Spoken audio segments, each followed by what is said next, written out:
খুব বাজে রকমভাবে নিজেকে বদলে নিয়েছি। খুব বেশি খারাপ লাগা বা কষ্ট লাগা কাউকে বুঝতে দিই না। এখন আর মন খারাপ হলে কাউকে বলি না। কথা খরচ করতে আগের মতো ভালো লাগে না, যেন হয়তো বা পারিও না।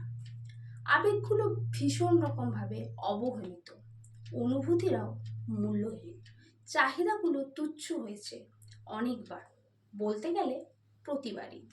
কষ্টটা যখন একসাথে এসে জানান দেয়, ঘৃণ কালো মেঘের ন্যায় আকার নেয়, জমাট হয় মনে, মন খারাপ দানা বাঁধতে থাকে চোখের কোণে, ঠিক তখনই নিজেকে চরম ব্যস্ততার চাদরে মুড়ে ফেলি।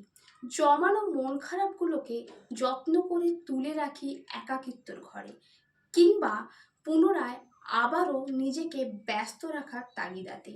তীব্র রকমের কষ্টও এখন হজম করতে শিখে গেছি। মানুষ বোধহয় সহ্য করার ক্ষমতা হয়ে গেলে তখন আর কোনো কষ্টই তাকে স্পর্শ করে না। কেউ হাজার অপমান করে কথা বললেও তখন গায়ে লাগে না, কারণ একটা মানুষ যখন তীব্র কষ্টের সময়গুলো পার করে, তার সাথে সাথে সেই মানুষটা মনের দিক থেকে অনেক বেশি স্ট্রং হয়। যে মানুষ একবার খারাপ সময় জয় করতে সক্ষম হয়েছে, সে তার লক্ষ্যে পৌঁছাতে কোনো বাধাই আসবে না। সব খারাপ সময়ে জীবন শেষ হয়ে যায় না, বরং খারাপ সময় আপনার জীবনের সেরা পথটি তৈরি করে দেয়।